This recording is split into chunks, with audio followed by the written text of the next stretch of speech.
당신은 초대받지 않았다. 딸 결혼식에서 아버지를 내쫓았다. 그들은 몰랐다.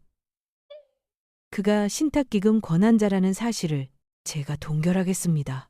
모두가 비웃었다. 그들은 몰랐다. 그가 신탁 권한자라는 것을 피아노 선율이 아직 예식장에 맴돌고 있을 때 채찍처럼 날카로운 지은의 목소리가 울려 퍼졌다. 엄마, 그 썩어빠진 회사 지분 따위 필요 없어요. 당장 현금으로 400억 원을 주세요. 장내가 순식간에 얼어붙었다.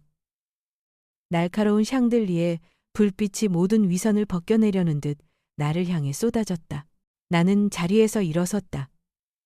떨리는 목소리였지만 단호함을 담아 말했다. 지은아, 지금 무슨 말을 하는지 알고 있니? 그건 내 평생이 담긴 결실이야. 네 미래를 위해 안정적인 기반을 마련해 주려고 준비한 거란다. 순백의 웨딩드레스를 입고 붉은 입술을 한 내 딸은 비수 같은 말을 내 얼굴에 던졌다. 엄마의 그늘 아래 묶여 살고 싶지 않아요. 이기적인 엄마. 엄마는 그저 내 인생을 통제하고 싶을 뿐이잖아요. 진심으로 절 사랑한다면 당장 400억짜리 수표에 서명하세요. 그렇지 않으면 오늘 이 모든 사람들 앞에서 엄마를 배신자로 여길 테니까요. 웅성거림이 파도처럼 번져나갔다. 몇몇은 입을 가렸고 또 다른 이들은 어색하게 휴대폰을 보는 척했지만 모두의 눈에는 이 비극을 향한 병적인 호기심이 번뜩였다. 나는 주먹을 꽉 쥐며 평정심을 유지하려 애썼다. 약속한 적 없다. 그리고 네 결혼식이 도박판이 되게 둘 순 없어. 그 순간 지은이 핏발선 눈으로 악을 썼다. 닥쳐. 엄마는 한 번도 내 행복을 바란 적 없어. 날 꼭두각시로 만들어서 회사를 지배하려는 것뿐이었잖아. 그리고 성스러운 예식장 한가운데서 천둥 같은 소리가 울렸다. 뺨이 불타는 듯 뜨거웠고 장내는 죽음처럼 고요해졌다. 300개의 스마트폰이 일제히 들리고 플래시가 터져나왔다. 그것은 나에게 내려진 치욕의 판결문과도 같았다. 신랑인 도연은 그저 지은의 손을 살며시 감쌀 뿐 그의 눈에는 승리감이 스치고 있었다. 예비 시어머니인 방 여사는 앞으로 나와 며느리를 감싸 안으며 부드러운 미소를 지은 채 나에게 싸늘한 시선을 던졌다. 나는 그 자리에 서서 울지 않았다. 딸의 손이 뺨에 와 닿는 순간 내 눈물은 이미 죽어버렸다. 마음속에서는 오직 한 문장만이 메아리 쳤다. 딸아, 오늘부터 너는 나를 적으로 만들었다. 그리고 나는 결코 지지 않을 것이다. 레드카페 위로 내 구두굽 소리가 전쟁의 북소리처럼 또각또각 울려 퍼졌다. 모든 것은 이 뺨 한 대로 시작되었다. 자애롭던 어머니를 복수의 화신으로 만든 그 뺨 한 대로. 강남 그랜드 리베라 호텔의 반짝이는 크리스털 샹들리에 아래 수백 쌍의 눈길이 신랑 신부가 나란히 서 있는 무대를 향했다. 크리스털 조명은 눈부신 빛을 뿜어내며 기포를 터뜨리는 샴페인 잔 위에서 찬란하게 반사되었다. 나, 윤정이, 67세. 짙은 남색 바탕에 금빛 연꽃 자수가 놓인 한복을 입고 머리를 단정하게 쪽진 채 첫 줄에 앉아 있었다. 오늘은 내가 23년간 애지중지 키운 딸이 새로운 삶을 시작하는 날이어야 했다. 내 심장은 봄비가 기왓장에 떨어지는 소리처럼 가늘게 떨렸다. 내 양녀 28살의 지은이는 순백의 웨딩드레스를 입고 눈부시게 빛났다. 그녀는 서울의 부동산을 장악한 재벌 박씨 가문의 장남 박도연의 손을 꼭 잡고 있었다. 조명 아래 반짝이는 지은의 얼굴을 보며 몇몇 하객들은 드라마 여배우처럼 아름답군 하고 나지막이 감탄했다. 호화로운 호텔, 재계와 정계, 유명 예술가들로 가득 찬 하객석. 연회장 테이블 위에는 네덜란드에서 수입한 모랑꽃, 조 말론 향초, 그리고 크리스털 와인잔이 놓여 있었다. 흰 장갑을 낀 종업원들이 와인을 따랐고 잔이 부딪히는 맑은 소리가 장엄한 분위기 속에 녹아들었다. 사회자가 무대에 올랐다. 신부 지은 양의 감사 인사가 있겠습니다. 지은이는 마이크를 잡았다. 그녀의 목소리는 맑고 청아했다.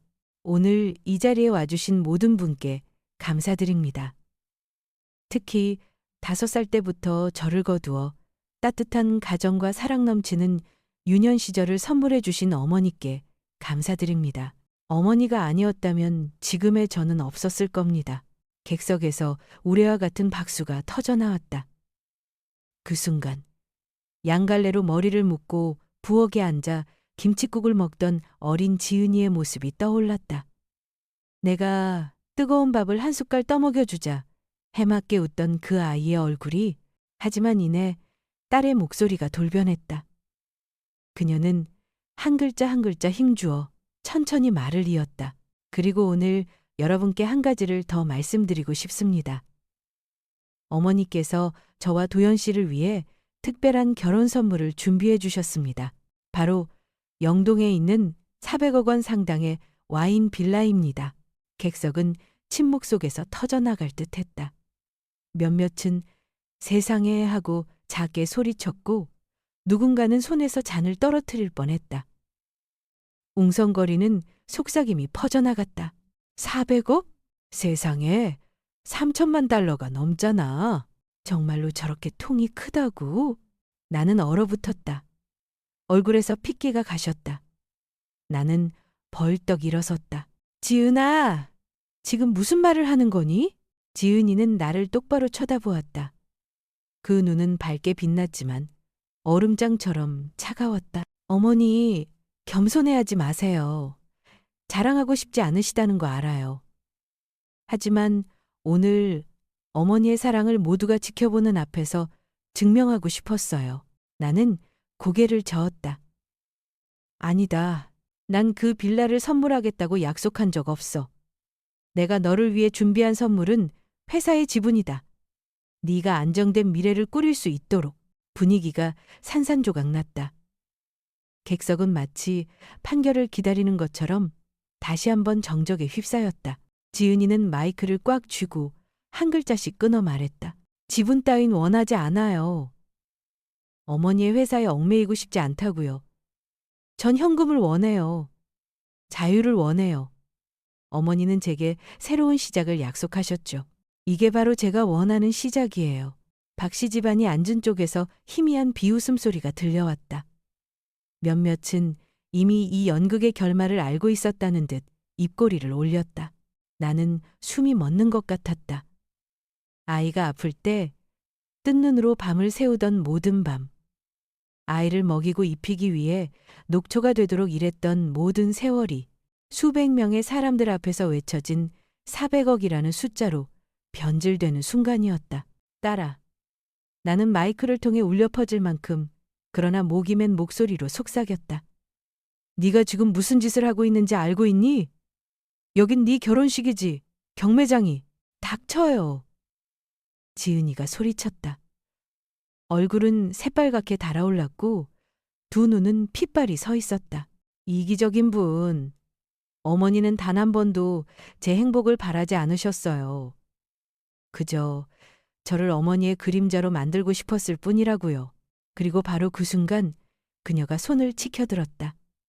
성스러운 예식장 한가운데서 살을 찢는 듯한 소리가 터져나왔다. 그 소리는 크리스털 천장 아래 울려 퍼져 연회장 전체를 뒤흔들었다. 뺨은 불타는 듯했고 귀는 먹먹했다.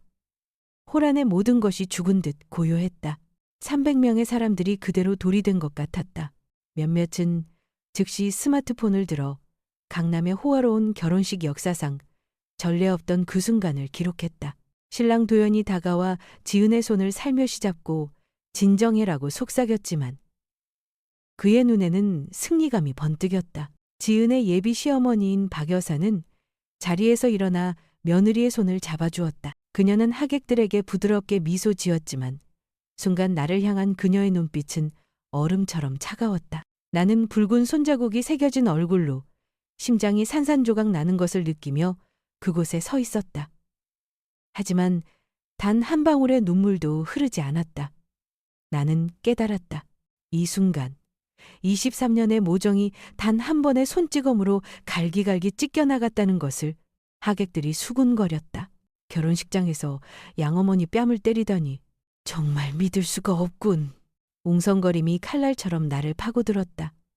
하지만 나는 고개를 들어 내 딸을 보았다. 천둥 번개가 칠 때마다 내 품에 파고들어 몸을 떨던 그 아이가 이제는 승리한 여왕처럼 당당하게 서 있었다. 나는 입술을 깨물고 딸에게만 들릴 정도로 나지막이 말했다. 딸아, 엄마는 아직 믿고 싶구나. 네가 엄마를 이해한다고. 지은이는 립스틱 하나 번지지 않은 입술로 비웃었다. 이해하죠. 통제밖에 모르는 분이라는 걸요. 오늘 저는 제 스스로를 해방시킨 거예요. 머리 위에 크리스털 천장이 나를 짓누르듯 낮게 내려앉는 것 같았다. 하지만 내 눈동자 깊은 곳에서 다른 빛이 번뜩였다. 칼날처럼 차갑고 얇은 빛이었다. 나는 몸을 돌려걷기 시작했다. 붉은 벨벳 카펫 위로 내 구두굽 소리가 울렸다. 또... 더 이상 떨리지 않는 그 발걸음은 마치 새로운 음악의 박자를 맞추는 듯했다. 자장가가 사라진 자리, 오직 전쟁의 북소리만 남은 음악, 모든 시선이 나를 따르고 있음을 알았다. 속삭이는 소리, 의자를 끄는 소리, 휴대폰 진동 소리가 들렸다. 복도 거울에 내 모습이 비쳤다. 푸른 한복을 입고 뺨에 붉은 자국이 선명한 여자. 하지만 그 눈은 강철처럼 빛나고 있었다. 그 여자는 더 이상 자애로운 어머니가 아니었다. 평범한 부엌을 작전실로 바꾼 여자였다. 그리고 복수의 여정은 성스러운 예식장에 울려 퍼진 그 뺨 한 대로 시작되었다. 압구정역 근처 작은 골목에 위치한 해바라기 카페. 이곳은 지은이와 내가 단둘이 할 이야기가 있을 때마다 찾던 곳이다.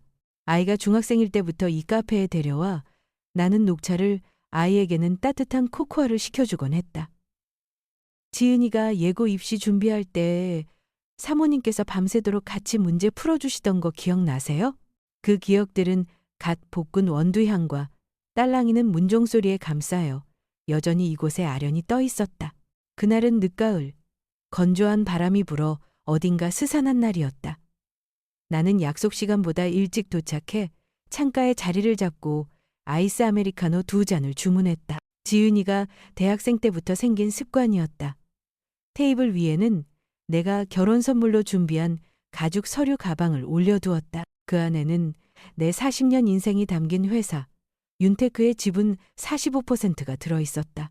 나는 가슴이 벅차오르면서도 한편으로는 자랑스러움으로 마음이 설렜다. 5살 때부터 내 손으로 키운 딸이 이제 가정을 꾸린다니. 그 아이가 단단한 기반 위에서 새로운 삶을 시작하게 해주고 싶었다. 문종이 울리며 지은이가 들어섰다. 베이지색 롱코트를 입은 아이의 앵클부츠가 나무바닥 위에서 또각거렸다. 얼굴은 환했고 옅은 붉은빛의 립스틱을 발랐지만 눈빛은 어딘가 차가웠다. 은은한 화이트티 향수 냄새가 풍겼다. 왔구나. 나는 미소 지었다. 오늘 날씨 쌀쌀한데 네가 좋아하는 얼음 가득한 아메리카노 시켰어. 아이는 고개를 살짝 끄덕이며 자리에 앉았다. 그 시선이 서류 가방 위를 스쳤다. 아주 잠깐이었지만 그 눈빛에 담긴 기다림을 나는 똑똑히 보았다. 나는 서류를 꺼내 조심스럽게 펼쳤다. 회사 지분 45%야. 한동수 변호사와 상의해서 모든 절차는 합법적으로 마쳤어. 서명만 하면 넌 이대 주주가 되고 매년 안정적으로 배당금을 받게 될 거야. 이게 가장 의미 있는 결혼 선물이 아닐까 싶구나. 나는 서류 뭉치를 딸 쪽으로 밀었다. 지은이는 서류를 들어 숫자들이 적힌 부분을 훑어보았다. 몇 초가 흐르자 아이의 표정이 변했다. 옅은 미소는 사라지고 속을 알 수 없는 차가운 얼굴이 되었다. 아이는 서류를 내려놓고 등을 곧게 펴며 천천히 입을 열었다. 이거 원하지 않아요. 나는 순간 할 말을 잃었다. 원하지 않는다고? 얘야, 이건 내 평생의 결실이야. 지분 45%면 넌 평생 부족함 없이 편안하게 살 수 있어. 이건 유산이란다. 어머니 회사에 얽매이고 싶지 않아요. 딸의 목소리가 칼날처럼 내 말을 잘랐다. 심장이 쿵 하고 내려앉는 것 같았다. 나는 아이를 바라보며 애써 평정심을 유지했다. 그럼 뭘 원하는데? 아이는 의자에 등을 기댄 채 나를 똑바로 쳐다보았다. 400억 원. 현금으로요. 카스텔라 접시 위에 놓여있던 작은 포크가 쨍 하는 소리를 내며 떨어졌다. 내가 잘못 들었나 싶었다. 방금 뭐라고 했니? 400억 원을 원해요. 아이는 한 글자 한 글자 힘주어 말했다. 도현 씨와 영동에 있는 와인 빌라를 골라뒀어요. 포도밭이랑 와인 저장고, 게스트 하우스까지 있는 곳이에요. 거기서 저희의 새로운 삶을 시작할 거예요. 나는 망연자실했다. 400억. 그게 얼마나 큰 돈인지 아니? 내 전 재산의 4분의 3에 가까운 돈이야. 회사를 팔아도 다 마련할 수 있을지 모른다. 얘야, 지분이야말로 영원한 자산이다. 현금은 흘러가 버리는 거야. 지은이는 어머니 이제 곧 일흔이시잖아요. 돈이 그렇게 많이 필요하세요? 라며 가볍게 비웃었다. 그 말은 망치가 되어 내 가슴을 내리쳤다. 카페 안은 여전히 원두 가는 소리와 잔 부딪히는 소리로 소란스러웠지만 내 머릿속에서는 오직 그 말만이 메아리 쳤다. 딸아, 나는 속삭였다. 그 돈은 내 평생의 피땀이다. 낭비하라고 번 돈이 아니라 너를 키우고 우리 가족을 지키기 위해 번 돈이야. 가족이요? 지은이가 말을 끊었다. 눈빛이 날카롭게 번뜩였다. 전 자유롭고 싶어요. 어머니의 회사에서 그림자처럼 살고 싶지 않다고요. 제 인생을 살고 싶어요. 나는 아이를 바라보았다. 기억들이 물밀듯이 밀려왔다. 천식 때문에 한겨울밤에 아이를 업고 병원으로 뛰었던 일. 아이가 좋아한다는 이유로 도시락에 계란 프라이를 꼭 하나씩 더 넣어주던 아침들. 형편이 넉넉지 않을 때도 그림을 배우는 아이를 위해 수입 유화 물감을 사주었던 날들. 그 모든 것이 이제 더는 필요 없어요 라는 네 글자로 돌아왔다. 나는 애써 설명했다. 회사는 네 미래를 보장해 줄 거다. 매년 수십억의 배당금이 안정적으로 나올 테니 위험 부담도 없어. 하지만 빌라는 세금, 인건비, 관리비까지 그건 짐이야. 그게 자유라고 생각하니? 네. 어머니로부터의 자유요. 단호한 대답이었다. 등골이 서늘해졌다. 유리창 밖으로 비가 내리기 시작했다. 나는 목소리를 낮춰 딸의 눈에서 조금의 흔들림이라도 찾아보려 애썼다. 지은아, 누구 때문에 그러는 거니? 도연이 때문이야?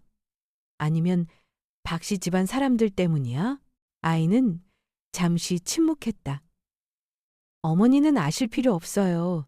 중요한 건 제가 400억을 원한다는 거예요. 안 주시면 어쩔 수 없죠. 다른 방법을 찾을 테니까. 나는 손을 꽉 쥐었다. 손톱이 손바닥을 파고들었다. 그 순간 내 앞에 있는 딸이 완전히 다른 사람처럼 느껴졌다.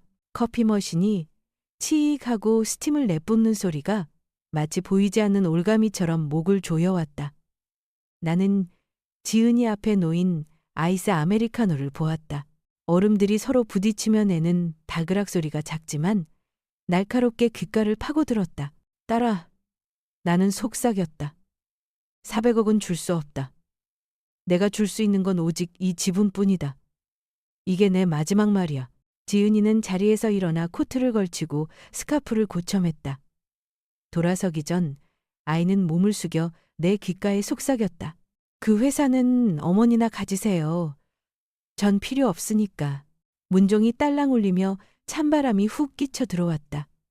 빗속에서 검은 우산을 든 사람들 사이로 딸의 모습이 사라졌다. 나는 텅 빈 맞은편 의자를 보며 우리 모녀 사이에 깊은 심연이 생긴 것을 느꼈다. 나는 떨리는 손으로 서류 가방을 움켜쥐었다. 어린 지은이의 천진난만한 미소가 나를 붙잡는 듯 했지만 커피 머신은 치익 하는 소리를 길게 내뱉으며 확인시켜 주었다. 모녀의 연은 이미 금이 갔다고. 나는 직감했다. 이 순간부터 모정은 차가운 거래로 변질되기 시작했다는 것을. 그리고 지은이의 등 뒤에서 누군가가 그 줄을 조종하고 있다는 것을 해바라기 카페에서 만난 후 나는 지은이가 좀 진정할 거라고 생각했다. 하지만 그 생각은 하루 만에 무너졌다. 아침에 사무실 직원들에게 줄 도시락을 준비할 때, 점심 회의에 막 앉았을 때, 밤늦게 거실 불을 껐을 때도 어김없이 전화벨이 울렸다. 내용은 달라지지 않았다. 오직 400억 원이라는 숫자만이 맴돌았다. 더는 못 기다려요. 엄마가 결정하세요. 엄마가 정말 절 사랑하신다면 지금 절 도와주셔야죠. 나는 때로는 침묵으로, 때로는 회사가 진정한 안전장치라고 설명하려 애썼지만 돌아오는 것은 답답하다는 듯한 한숨과 차가운 통화 종료음 뿐이었다. 압박감이 사방에서 나를 옥죄어왔고 일상 업무에 집중할 수 없었다. 책상에 앉을 때마다 나도 모르게 손은 서류 위에 숫자를 그리고 있었다. 지분 가치, 순이익, 유지 비용. 현금을 마련하기 위해 지분을 팔면 회사는 급격히 기울고 자금 흐름이 끊길 것이다. 내 평생을 바쳐 일군 모든 것이 파도에 휩쓸리는 모래성처럼 사라질 것이었다. 나는 15년 넘게 함께해온 한동수 변호사의 사무실을 찾았다. 그는 짙은 색 나무 책상 뒤에 앉아 있었다. 태도는 침착했지만 눈빛은 칼날처럼 날카로웠다. 내 이야기를 모두 들은 한 변호사는 망설임 없이 말했다. 따님의 요구를 들어주시면 사모님은 5년 안에 모든 것을 잃게 될 겁니다. 400억이라는 돈은 살기 위한 돈이 아니라 태워버리기 위한 돈입니다. 지분을 원하지 않는다는 건 미래가 필요 없다는 뜻입니다. 지금 당장만 필요하다는 거죠. 나는 마지막 희망이라도 붙잡고 싶었다. 하지만 돈을 주지 않으면 그 아이가 저를 원망하겠죠. 제가 자기 대신 회사를 선택했다고 생각하게 하고 싶진 않아요. 한 변호사는 안경을 벗어 책상 위에 내려놓았다. 그의 목소리는 낮고 단단했다. 이건 회사와 따님 사이의 선택이 아닙니다. 생존과 파멸 사이의 선택입니다. 냉정해지셔야 합니다. 탐욕에 한번 지갑을 열면 다시는 닫을 수 없습니다. 한 번 받으면 2번, 3번 요구하게 될 겁니다. 나는 입을 다문 채 치마 끝을 꽉 쥐었다. 그의 말이 인정하고 싶지 않은 균열을 남기며 마음속 깊이 파고들었다.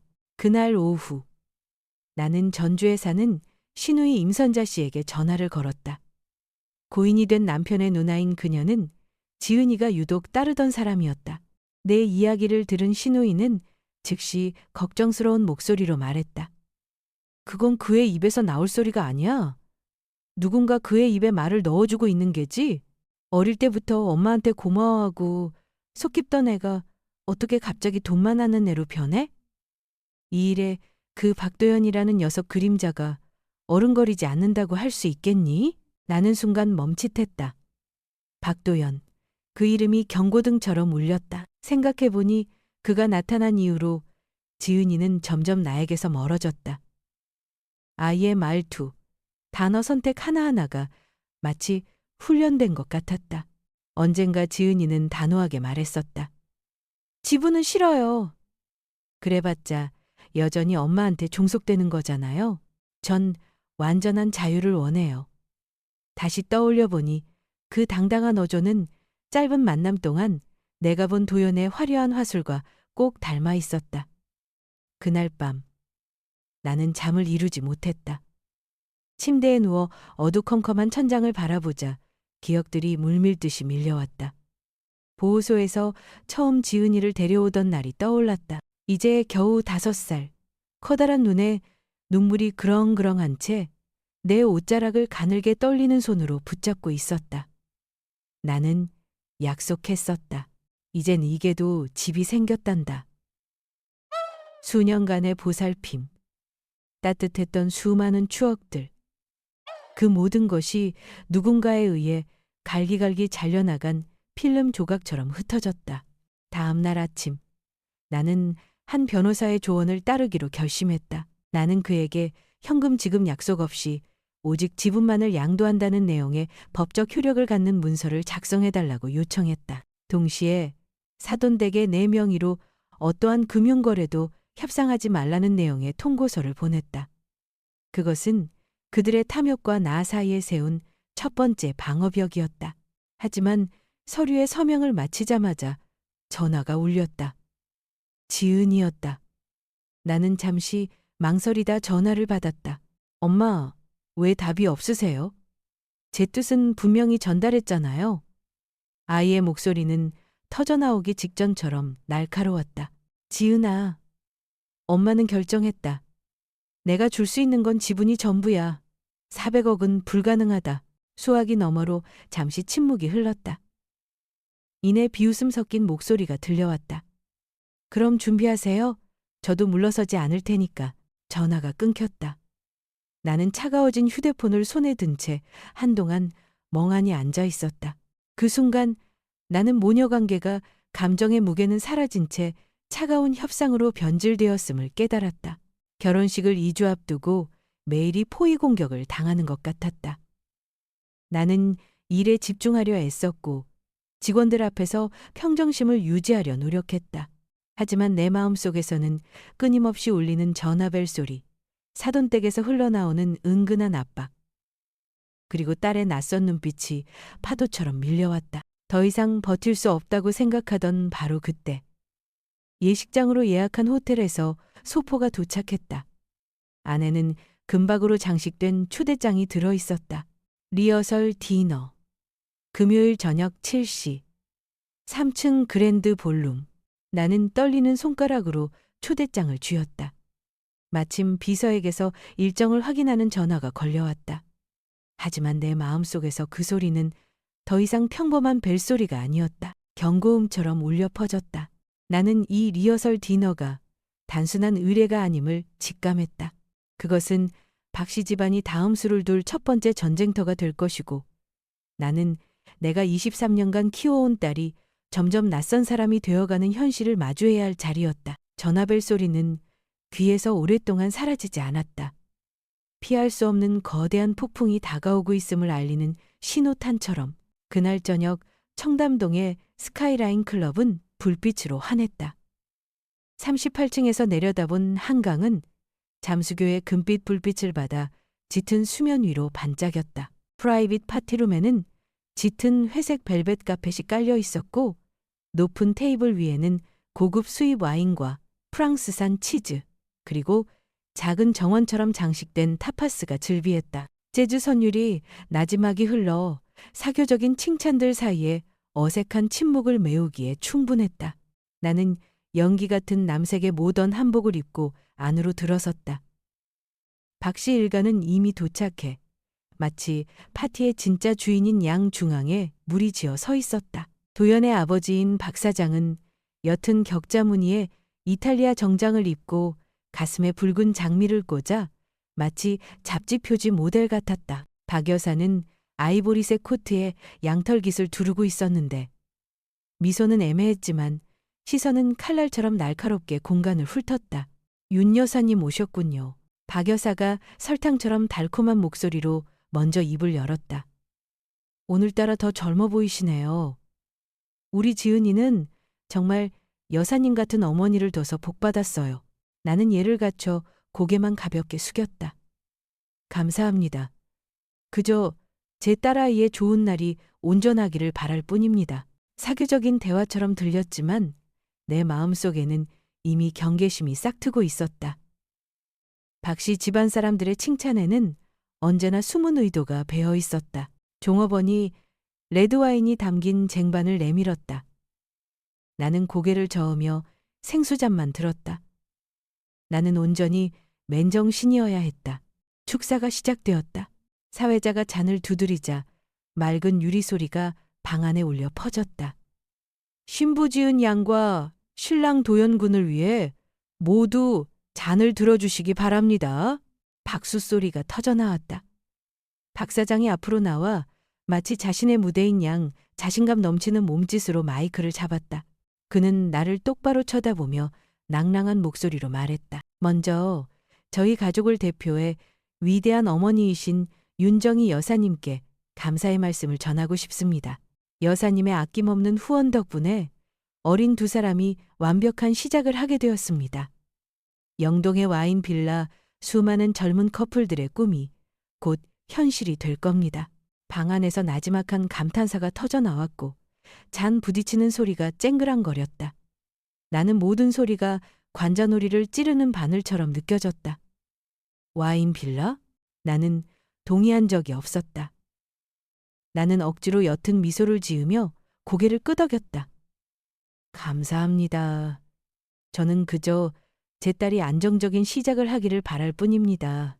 안정적인이라는 단어에 힘을 주었지만 그 말은 두꺼운 카펫 위로 힘없이 떨어져 아무런 울림도 남기지 못했다.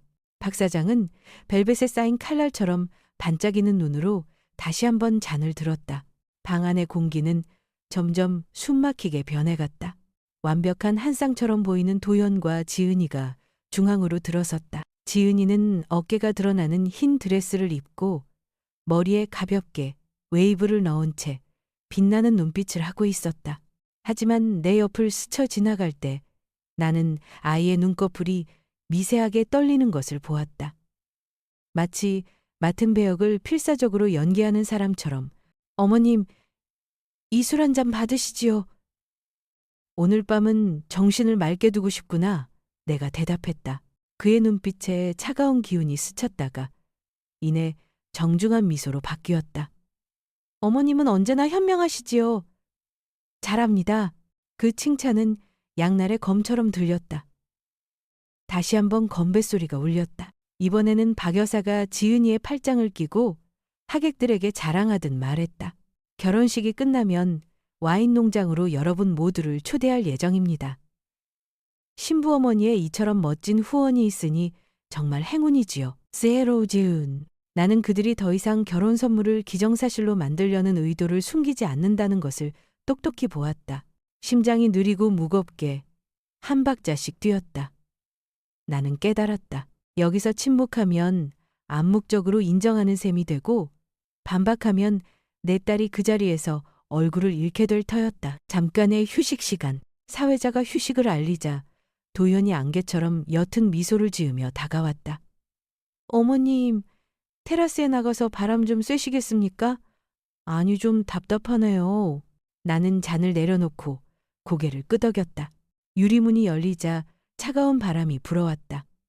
테라스는 길게 뻗어 있었고 양옆에는 하얗게 핀 제스민 화분이 놓여 있었다. 달콤한 향기가 한강의 바람 냄새와 섞여 향기로우면서도 톡 쏘는 것이 내 마음을 어지럽혔다.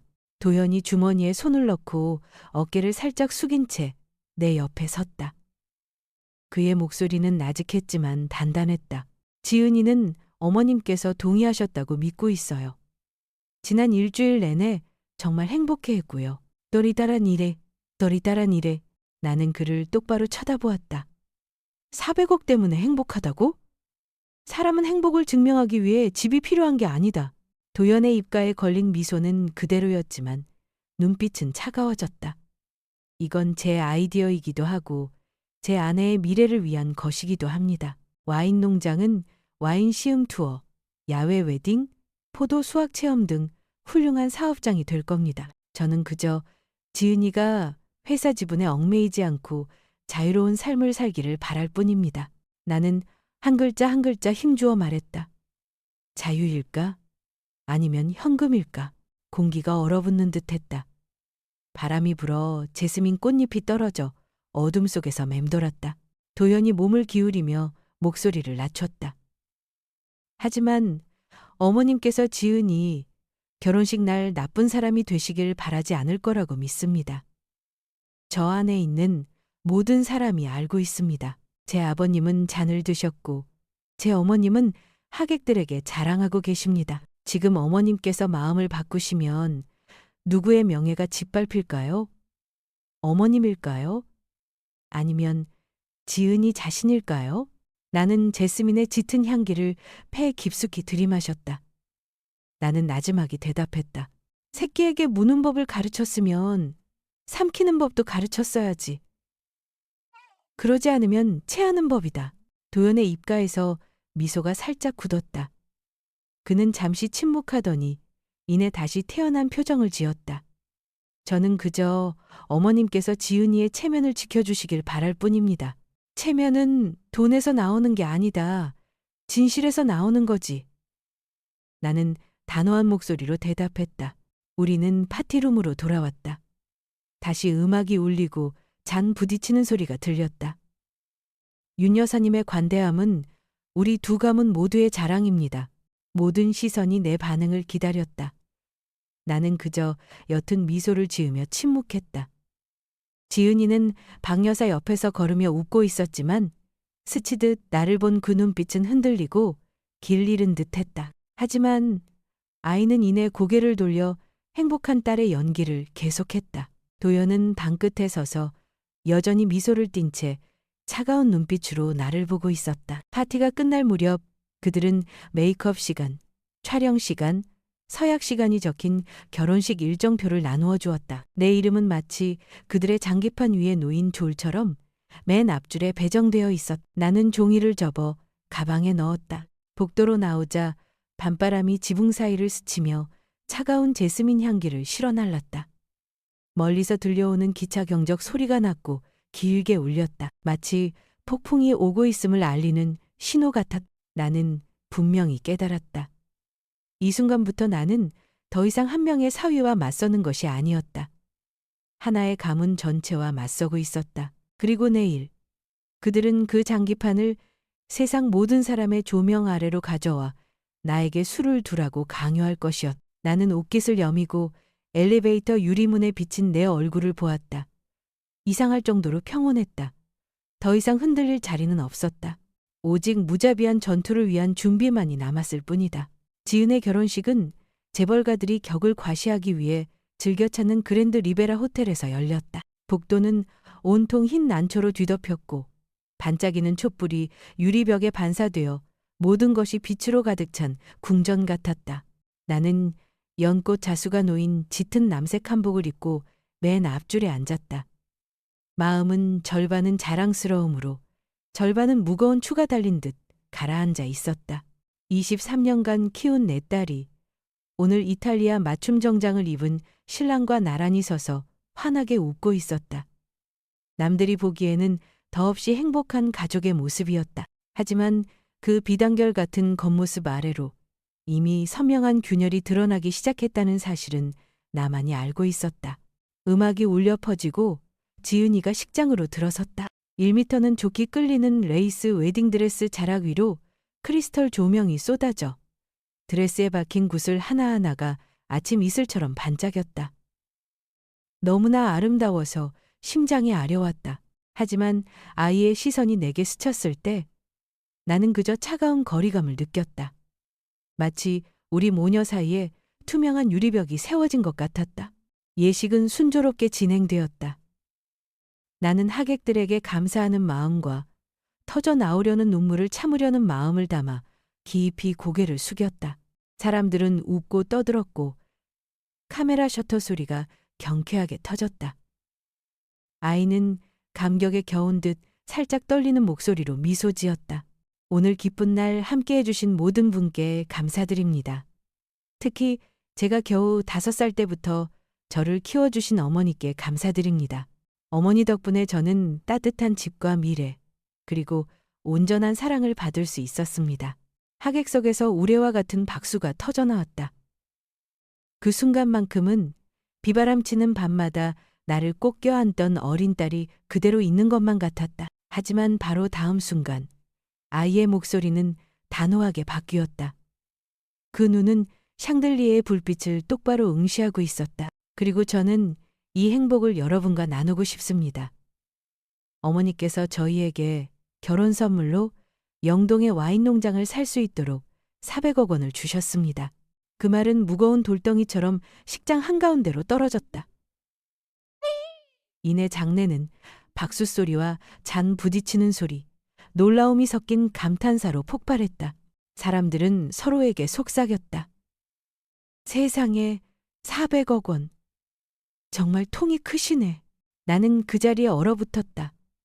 손톱이 의자 가장자리를 파고들었고 등줄기를 따라 식은땀이 흘렀다. 나는 단 한 번도 그런 말을 한 적이 없었다. 약속한 적도 없었다.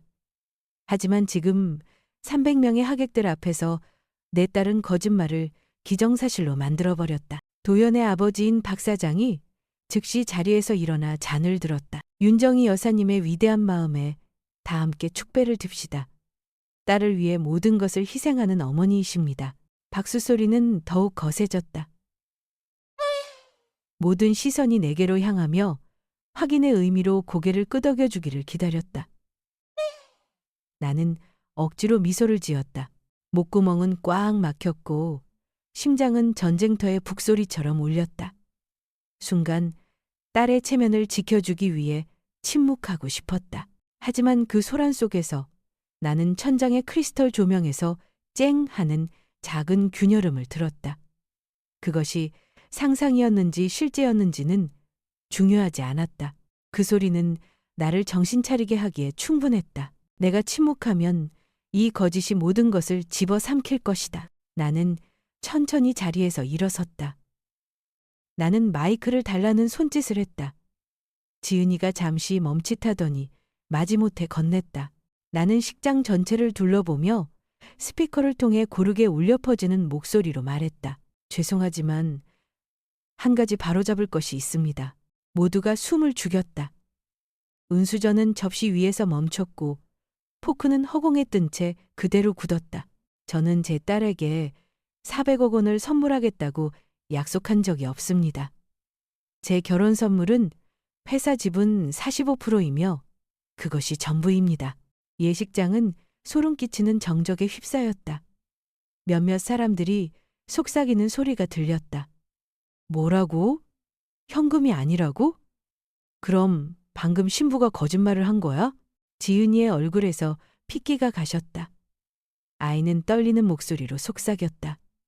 엄마, 지금 모든 사람들 앞에서 제게 망신을 주고 계시잖아요.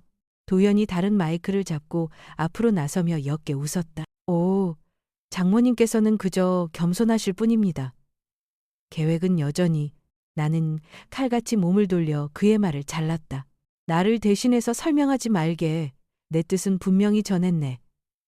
만약 다른 소문이 퍼진다면 이 자리에서 바로 잡아주길 바라네. 장내의 공기는 활시위처럼 팽팽해졌다. 하객들은 서로 눈치를 보았고 누군가는 이미 스마트폰을 꺼내 이 상황을 녹화하고 있었다. 박 사장은 입술을 굳게 다물었고 그의 얼굴에서 미소는 차갑게 굳어버렸다. 박 여사는 지은이의 손을 꽉 쥐며 진정해라고 속삭였다. 나는 딸을 향해 몸을 돌려 우리 둘만 들릴 정도로 목소리를 낮췄다. 엄마는 동의할 수 없다. 300명의 사람들 앞이라도 내 대답은 바뀌지 않아. 지은이의 두 눈이 커졌다. 그 안에서 반짝이던 빛이 산산조각 났다. 아이는 입술만 달싹일 뿐 아무 말도 하지 못하고 온몸을 떨었다. 모든 하객들이 숨죽여 지켜보고 있었다. 나는 사회자에게 마이크를 돌려주고 등을 곧게 편 채 자리에 앉았다. 그 순간 나는 더 이상 두렵지 않았다. 오히려 안도감이 밀려왔다. 결혼식은 계속되었지만 하객들의 입가에 걸린 미소는 어색했다. 버터 소스를 곁들인 대구 요리가 나왔지만 수저를 드는 사람은 거의 없었다. 모두가 암묵적으로 알고 있었다. 진짜 폭풍은 결혼식 바로 오늘 이곳에서 시작되었다는 것을. 천장의 크리스털 조명은 차가운 빛을 쏟아내며 모든 사람의 얼굴과 완벽해 보였던 관계의 균열을 남김없이 비추고 있었다. 그리고 그 소름 끼치는 정적 속에서 나는 깨달았다. 명예를 건 싸움이 공식적으로 막을 올렸다는 것을. 크리스털 샹들리에가 눈부신 연회장. 내 반박 직후 공기는 그대로 얼어붙었다. 모든 하객들이 숨을 죽였고 나지막이 흐르는 에어컨 소리와 작게 타들어가는 촛불 소리만이 정적을 채웠다. 나를 향해 쏟아지는 수많은 시선들. 경악과 당혹, 그리고 어색한 미소들이 뒤섞인 그 시선들을 나는 온몸으로 느낄 수 있었다. 순간 나는 모든 것이 여기서 끝날 것이라고, 내 딸이 자신의 체면을 위해 분노를 삼킬 것이라고 믿었다. 하지만 내 착각이었다. 지은이는 무대에서 내려왔다. 하이힐 구비 레드카펫을 정확히 찍었고 순백의 웨딩드레스 자락이 그 뒤를 따르며 홀을 그렸다. 얼굴은 새빨갛게 달아올랐고 두 눈은 나를 집어삼킬 듯 이글거렸다. 아이는 내 앞에 멈춰섰다. 마이크를 쥔 손은 마디마디가 하얗게 질려 있었다. 내가 엄마는 하고 이 사이로 새어나오는 아이의 목소리를 듣는 순간 다른 한 손이 허공을 갈랐다. 뺨 위로 날아든 손바닥은 총성처럼 터져나왔다. 크리스털 천장이 흔들리고 테이블 위의 유리잔들이 쨍그랑거렸다. 왼쪽 뺨이 불타는 듯 뜨거웠고 통증은 목을 타고 내려가 귀까지 먹먹하게 만들었다.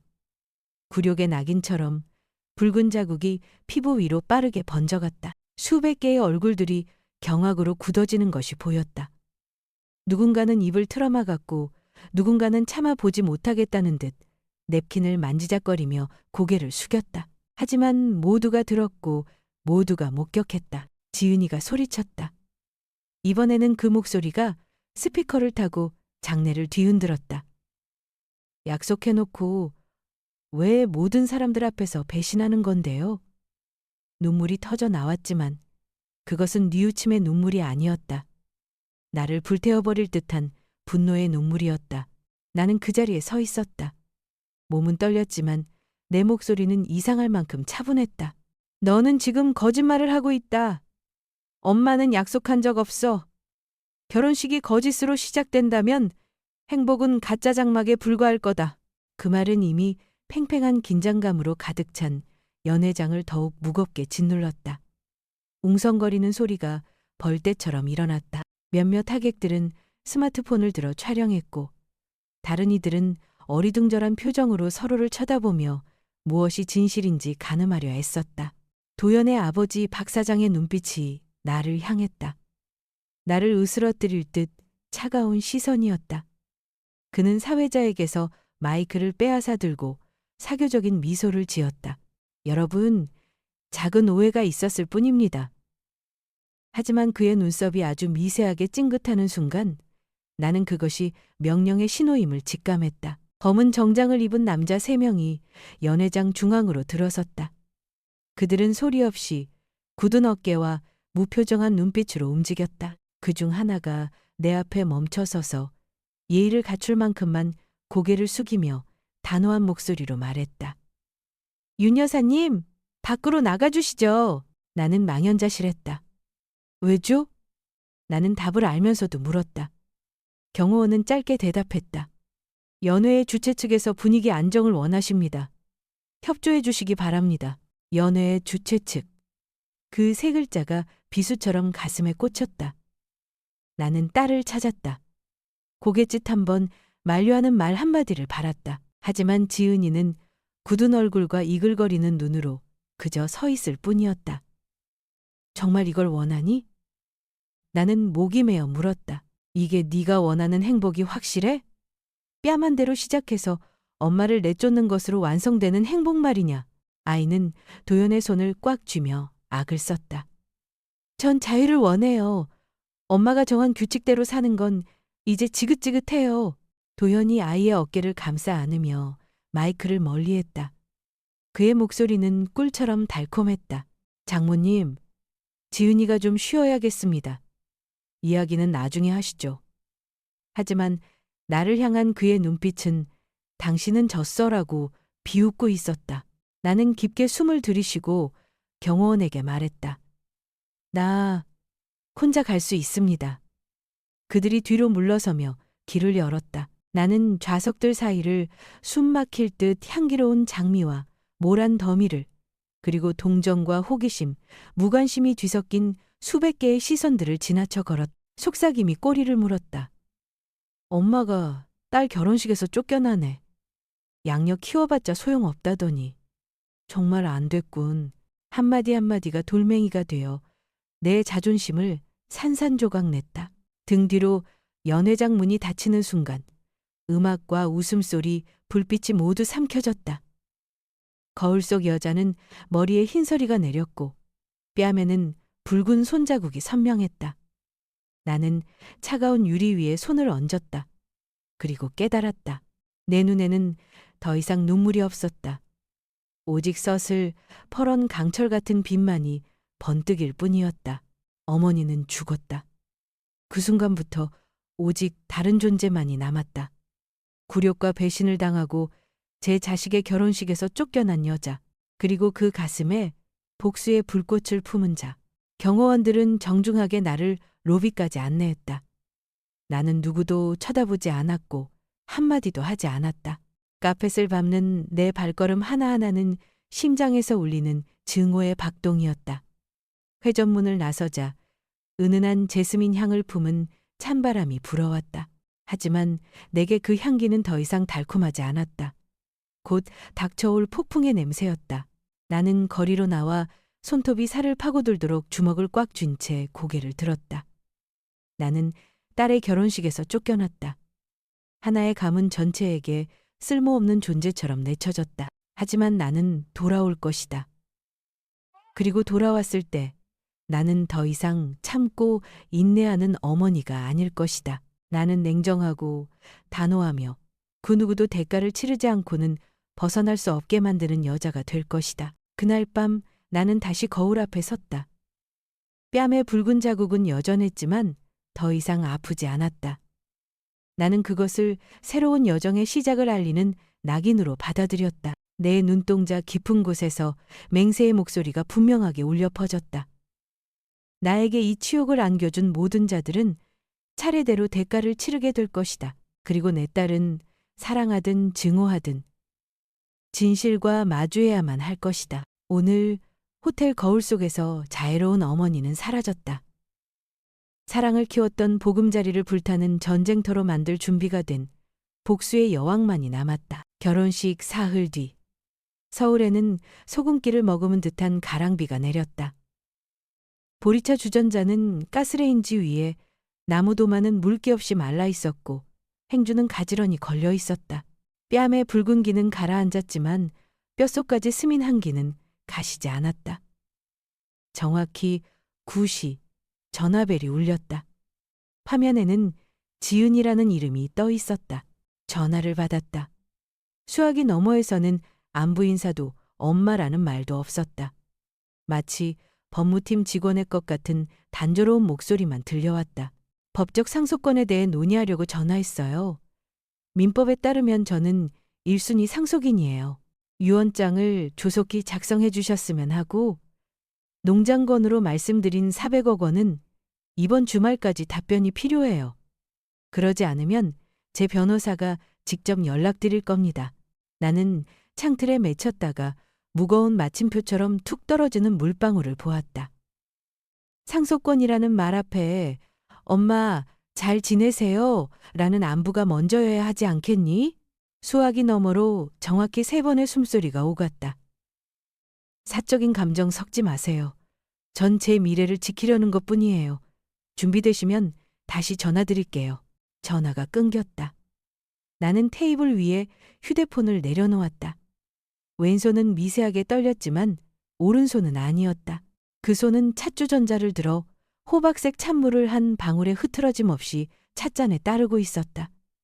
나는 한참을 앉아 유리를 두드리는 빗소리와 시계의 초침 소리를 들었다. 이윽고 자리에서 일어나 코트를 걸치고 모자를 쓴 뒤 집을 나섰다. 압구정의 해바라기 카페는 여전히 열려 있었다. 사장님은 머뭇거리는 눈빛으로 나를 보더니 이내 평소처럼 고갯짓으로 인사했다. 나는 예전에 늘 지은이를 위해 시키던 아이스 아메리카노를 주문해 창가 자리에 앉았다. 유리잔의 냉기가 손가락으로 전해졌다. 첫 모금을 넘겼다. 쓴맛이 목구멍을 갈랐지만 심장을 옥죄는 밧줄을 끊어내지는 못했다. 다시 전화벨이 울렸다. 모르는 번호였다. 윤 여사님이십니까? 백승호라고 합니다. 예전에 부산 기계공장 인수하실 때 뒷조사를 맡겼던 사람입니다. 기억이 떠올랐다. 마른 체구에 눈빛이 날카롭고 말보다 행동이 앞섰던 남자. 가족에 대한 조사가 필요해요. 나는 차분한 목소리로 말했다. 빠르고 깨끗하게. 증거까지. 어느 가족 말입니까? 박씨 일가. 도연이네. 수화기 너머로 짧은 침묵이 흘렀다. 이틀 뒤. 마포에 있는 제 예전 가게에서 오후 5시에 뵙죠? 혼자 오십시오. 그 이틀은 두 번의 겨울처럼 길었다. 나는 평소처럼 일했고 서류 몇 장에 서명했으며 월급을 결제하고 재무팀의 모든 현금 인출 위임 권한을 동결하라고 지시했다. 거울을 지날 때마다 그 속에 나와 마주쳤다. 허리는 아직 꼿꼿하고 눈가는 더 이상 젖어 있지 않은 67세의 여자. 밤이 되면 불도 켜지 않은 채 누워 5살 지은이를 집에 데려오던 날을 떠올려 따뜻한 코코아 잔을 들고 입가에 우유 거품을 묻힌 채 지붕 위로 떨어지는 빗소리를 들으며 까르르 웃던 아이. 하마터면 울음이 터질 뻔했다. 그때 누군가의 집에서 울리는 엘리베이터 소리가 나를 눈물샘의 가장자리에서 끌어냈다. 우는 것은 아무것도 해결해 주지 못한다. 진실을 찾는 것만이 길이다. 이틀째 오후 비가 그쳤다. 마포는 비단 사진처럼 흐릿했다. 백승호의 사무실은 낡은 건물 2층에 있었다. 나무 계단은 걸음을 옮길 때마다 삐걱거렸다. 벽에는 낡은 서울 지도가 걸려 있었고 구석에는 A3 프린터와 스캐너가 놓여 있었다. 백승호가 일어나 인사하며 갈색 서류철과 흰 봉투 하나를 내 쪽으로 밀었다. 이것부터 보시죠. 봉투를 열었다. 박홀딩스의 파산보호 신청서. 말라붙은 핏자국처럼 선명한 붉은 도장이 찍혀 있었다. 사유란에는 부실 채권, 유동성 위기, 노사 분규라고 적혀 있었다. 신청일은 6개월 전. 지은이가 내게 도연을 처음 소개했던 시기와 거의 일치했다. 내가 고개를 들자 백승호는 말없이 가볍게 고개를 끄덕였다. 그가 갈색 서류철을 열었다. 안에는 3년간의 재무상태표, 연체된 채무보고서, 강릉, 대전, 목포에 있는 중급 호텔 3곳의 담보 설정 서류, 그리고 공증사무소에서 찍은 사진이 있었다. 박도연이 개인 보증 서류에 서명하고 있었고 그 옆에는 박 사장이 있었다. 사진 가장자리에는 뚜껑이 열린 만년필이 놓여 있었는데 아직 마르지 않은 잉크가 한 방울 번져 있었다. 조급함과 당혹감이 묻어났다. 서류상으로 집계된 총 부채만 370억 원이 넘습니다. 백승호가 손가락으로 서류 가장자리를 톡톡 두드리며 말했다. 이건 장부상으로 예쁘게 꾸민 숫자고 실제는 더 심각할 겁니다. 사채 이자를 막기 위해 PR 회사, 웨딩 서비스, 명의만 빌려주는 유령 회사까지 동원해서 자금을 돌리고 있습니다. 이 도장 보십시오. 서초동의 홍 법무사, 당일치기 급전 처리 전문입니다. 나는 페이지를 넘겼다. 글자와 숫자들이 하얀 종이 위에서 검은 개미떼처럼 어지럽게 움직였다. 중간쯤에 다른 사진이 있었다. 도연이 회의실에서 세 남자 앞에 고개를 숙이고 있었다. 그중 한 명은 손가락마다 반지를 끼고 금 시계를 차고 있었다. 도연의 눈빛에는 빚쟁이 특유의 인내가 선명했다. 나는 사진을 내려놓았다. 가슴이 한 겹 더 차가워졌다. 동기는? 내가 물었다. 추적이 불가능한 빠른 현금. 시나리오는 이렇습니다. 가문의 명성을 이용해 신부에게 자유와 미래를 속삭이는 동시에 장모가 이미 동의했다는 소문을 여론에 퍼뜨리는 거죠. 여사님께서 압박에 못 이겨 사실을 인정하면 돈이 들어옵니다. 그 돈으로 사채 이자를 막고 만기를 몇 달 연장하는 겁니다. 그러다 또 돈이 필요해지겠죠. 악순환입니다. 나는 눈을 감았다. 어둠 속에서 6살 지은이가 공중 화장실 문턱에서 벌벌 떨며 서 있던 모습이 떠올랐다. 내가 아이를 번쩍 안아 등을 토닥이며 엄마 여기 있어 라고 말해 주었었다. 이제 그 아이는 크리스털 샹들리에 아래 서서 마이크를 쥐고 나를 배신자라 불렀다. 누군가가 그 아이의 세상에 걸린 전구를 바꿔치기 한 것이다. 언론의 연결고리가 필요해요. 내가 말했다. 결혼 선물 400억 기사를 누가 몇 시에 어떤 돈으로 냈는지. 백승호는 회로도처럼 그려진 A사 용지를 꺼냈다. JL 미디어의 한 팬페이지에서 시작해 연예부 기자 3명에게 퍼지고 가짜뉴스를 다루는 한 유튜브 채널에서 조회수가 폭발했다. 작은 화살표는 시간을 명시했다. 7시 42분 박 사장 건배, 7시 50분 신부 친구, 인스타그램 스토리, 8시 5분 통큰 윤여사 클립 인기 급상승. 종이 한 구석에는 JL과 박홀딩스의 한 자회사 간의 흐릿한 계좌 이체 내역이 적혀 있었다. 보이시죠? 백승호가 담담한 목소리로 말했다. 여론전을 먼저 준비해서 거짓을 기정사실로 만든 겁니다. 외부인이 보기에는 여사님께서 약속을 어긴 것처럼 보일 수밖에요. 박도연의 개인 자산은? 백승호가 얇은 서류 뭉치를 건넸다. 신용거래로 산 주식은 손실 중이었고 고급 외제차는 리스 계약이었으며 시계는 이미 남대문 전당포에 맡겨져 있었다. 오피스텔 2채는 지인 명의였다. 마지막 장은 2년 전의 약혼 사진이었다. 흰 드레스를 입은 여자가 겁에 질린 눈으로 카메라를 보고 있었다. 결혼식 3주 전에 파혼했습니다. 백승호가 나지막이 말했다. 신부 측에서 채무 내역을 보자고 했답니다. 찬바람이 등골을 훑고 지나갔다. 나는 물잔을 비웠다. 쓴맛 끝에 단맛이 느껴졌다. 자물쇠에 맞는 열쇠를 손에 쥔 자만이 아는 그런 단맛이었다. USB와 서류 원본 모두 필요합니다. 비용은 예전처럼 처리하죠. 백승호가 고개를 끄덕이더니 불쑥 나지막이 물었다. 괜찮으십니까? 나는 대답했다. 정신이 들었으니까. 카페를 나오자 옅은 햇살이 비치고 있었다. 나는 처마 밑에 서서 오가는 사람들을 보았다. 도시 전체가 마치 내가 다음 몇 수를 내다본 거대한 장기판 같았다. 전화가 울렸다. 변호사 한동수였다. 여사님을 위한 법적 통고서를 작성 중입니다. 박홀딩스, JL 미디어, 그리고 그들의 법률 대리인에게 발송할 겁니다. 내용은 윤 여사님께서는 현금 지급을 약속한 바 없으며 오직 지분만을 양도할 것이고 여사님의 명의를 어떠한 금융 협상에도 사용하는 것을 엄격히 금지한다는 것입니다. 좋아요. 내가 말했다. 48시간 이내에 공개적으로 정정 보도를 하라는 요구도 덧붙이세요. 응하지 않으면 소송을 제기할 겁니다. 저녁 나는 유리 테이블 위에 자료들을 펼쳤다. 법원의 붉은 직인, 공증사진, 여론 확산 경로, 부채 현황표, 부엌 조명이 반사되어 모든 숫자들이 수면 위로 떠오르는 듯했다. 나는 붉은 펜을 들어 밑줄을 그었다. 370억 부채, 개인 보증 JL 미디어 의도적 확산. 한 줄 한 줄 그을 때마다 내가 짜고 있는 덫의 윤곽이 꿰매지는 것 같았다. 초인종이 울렸다. 신우이 임선자 씨였다. 나를 보자마자 이모님은 나를 꽉 안아주었다. 은은한 한방 샴푸 향기가 울컥할 만큼 다정했다. 이모님은 의자에 앉아 내 뺨에 희미한 자국을 보더니 나지막이 물었다. 괜찮으냐?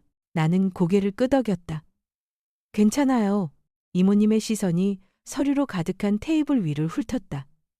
어쩌다 네 집이 수사반장 사무실이 다 됐냐? 더 이상 울지 않으니까요, 이모님. 내가 말했다.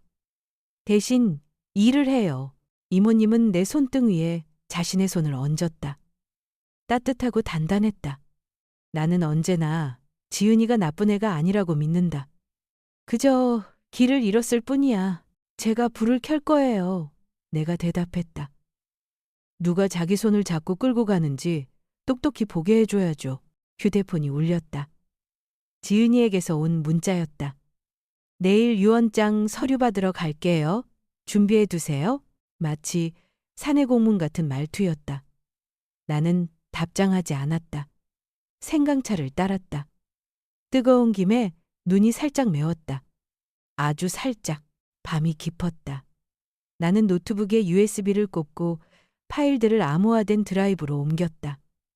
PDF 파일 하나하나가 진실을 조이는 나사목 같았다. 나는 다시 한 변호사에게 전화했다. 내일 아침 9시에 사무실로 가겠습니다. 명예사용금지 신청서와 정정 보도 요청 공문을 준비해 주세요. JL이 응하지 않을 경우를 대비해 경제범죄수사대와 면담 일정도 잡아주시고요. 알겠습니다. 한 변호사가 말했다.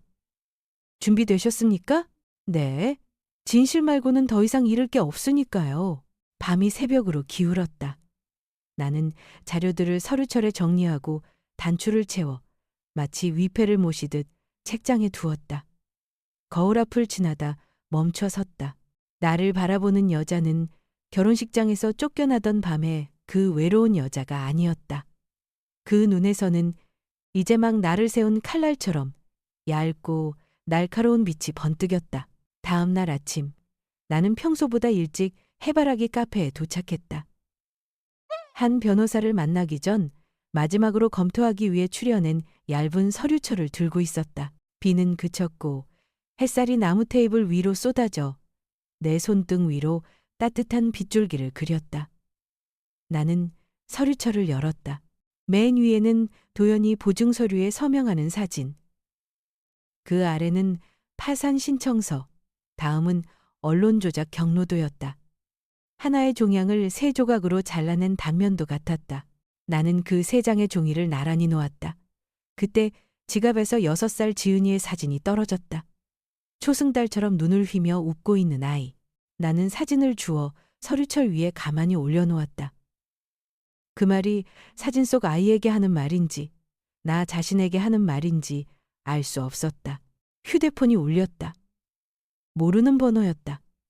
윤 여사님이십니까? 약간 쉰 듯한 남자의 목소리였다. 저 박홀딩스에서 일했던 사람입니다. 혹시 원하신다면 JL과 관련된 내부 자료와 비정상적인 PR 비용 청구서를 가지고 있습니다. 만나시죠. 나는 즉시 말했다. 오늘 오후 4시 마포에 있는 백승호 씨 가게에서. 알겠습니다. 나는 아주 희미하게 미소 지었다. 사람들은 내가 무리해서 낙오된 사냥감이라 생각했겠지만 나는 역할을 바꿨다. 피해자는 조사관에게 자리를 내주었다. 어머니는 사냥꾼에게 자리를 내주었다. 나는 서류철을 덮고 펜을 테이블 위에 내려놓았다. 순간 카페의 모든 소리, 원두 가는 소리, 잔 부딪히는 소리, 누군가의 발걸음 소리가 내 귓가에서 하나의 규칙적인 박자로 합쳐졌다. 카운트다운의 박자였다. 유리 테이블 표면에 내 두 눈이 선명하게 비쳤다. 그곳에는 더 이상 눈물의 그림자가 없었다. 오직 잠에서 깨어난 사냥꾼의 예리한 섬광만이 머물러 있었다. 그날 오후 해바라기 카페에는 나지막한 재즈 음악이 흘렀다. 갓 구운 시나몬 롤 향기가 갓 볶은 원두 향에 섞여 가랑비를 뚫고 온 사람을 속이려는 듯 따스한 기운을 풍겼다. 나는 약속 시간보다 15분 일찍 도착해 창가 자리를 잡았다. 지은이가 상장을 자랑하던 날, 인턴 합격 소식을 전하던 날, 22살에 시련의 아픔으로 울던 날, 수많은 기억이 켜켜이 쌓인 곳이었다. 오늘 그 찬란한 기억들 사이로 나는 돌덩이처럼 무거운 갈색 서류철을 내려놓았다. 파산보호 신청서, 채무보증서, 공증사진, 언론 조작 경로도, 종이 한 장 한 장마다 마른 핏자국 같은 붉은 도장이 찍혀 있었다. 문종이 울리며 지은이가 들어섰다. 크림색 트렌치코트에 머리를 대충 묶어 올린 아이는 옅은 립스틱으로 수면 부족을 감추려 애쓴 모습이었다. 아이는 주위를 둘러보다 나를 발견하고는 잠시 멈칫하더니 이내 테이블로 똑바로 걸어왔다. 우리 모녀 사이의 거리는 타일 한 칸보다 짧았고 23년의 세월보다 길었다. 30분밖에 없어요. 아이는 차갑고 평온한 목소리로 말했다. 결혼식 뒤풀이 계획 짜느라 바쁘거든요. 좋다. 그럼 짧게 하자꾸나. 내가 대답했다. 그리고 종이로 이야기하자. 종업원이 아이에게는 아이스 아메리카노를, 내게는 따뜻한 유자차를 가져다 주었다. 따뜻한 유자향이 뿌옇게 피어올랐다. 시선은 나를 향하지 않고 비껴갔다. 마치 정면으로 마주보면 대일 것처럼. 그 서류 가방은 뭐예요? 아이가 서류철을 향해 턱짓했다. 진실. 나는 서류철을 아이 쪽으로 밀며 말했다. 열어보렴. 아이는 비웃었다. 엄마는 여전하시네요. 항상 극적인 걸 좋아하시잖아요. 나는 다투지 않았다. 아이가 서류철을 열자 첫 장이 드러났다. 박홀딩스의 파산 보호 신청서. 서울중앙지방법원이라는 붉은 직인이 선명했고 사유란에는 부실 채권, 유동성 위기, 노사 분규라고 적혀 있었다. 신청일은 6개월 전 아이가 도연을 소개했던 그 계절과 겹쳤다. 서류는 위조할 수 있어요. 아이가 평정을 유지하려는 듯 입꼬리를 억지로 올리며 말했다. 요즘 세상에 꾸며내는 이야기쯤이야. 좋다. 두 번째 장을 넘겨보렴. 아이가 페이지를 넘겼다. 박도연과 박 사장이 개인 보증서에 고개 숙여 서명하는 모습이 담긴 공증 사진이 확대되어 있었다. 만년필 뚜껑은 열려 있었고 종이 가장자리에는 잉크 자국이 번져 있었다. 사진 한 구석에는 당일치기 급전 처리로 유명한 홍 법무사의 직인이 찍혀 있었다. 사진 아래에는 사건 번호와 법원 서기의 연락처가 적혀 있었다. 확인 전화해보렴. 나는 나지막이 말했다. 기다릴게. 아이는 전화하지 않았다. 서류 가장자리에 놓인 손이 미세하게 떨렸다. 어쨌든 재정적인 어려움은 그 집 사정이죠. 결혼은 제 일이고요. 엄마가 돈으로 제 사랑을 망치려 들지 마세요. 그럼 네 사랑은 왜 400억으로 시작해야만 하는 거니? 나는 단도직입적으로 물었다. 좋은 남자는 미래의 아내에게 무대 위에서 거짓말을 시키고 진실이 밝혀졌을 때 그 어머니의 뺨을 때리게 하지 않는다. 아이가 미간을 찌푸렸다. 제가 엄마 뺨을 때린 건 잘못했어요. 하지만 전 그 사람을 사랑해요. 절 이용하는 게 아니라고요. 나는 백승호 탐정이 그려준 언론 조작 경로도를 꺼내 보였다. JL 미디어에서 시작된 화살표는 연예부 기자 3명을 거쳐 한 가짜 뉴스 채널에서 폭발적으로 퍼져나간 시간대별 기록은 치밀했다. 7시 42분 박 사장 건배, 7시 50분 신부 친구, 인스타그램 스토리, 8시 5분 통큰 윤여사 클립 인기 급상승, JL과 박홀딩스의 자회사 간의 희미한 계좌, 이체 내역서도 함께 끼워져 있었. 이걸 보렴. 나는 각 시간대를 손가락으로 짚으며 말했다. 그들은 여론을 먼저 만들고 거짓말을 대중의 진실로 둔갑시켰다. 엄마가 고개를 끄덕이지 않으면 엄마는 악당이 되는 거지. 그건 사랑이 아니라 압박 기술이란다. 이에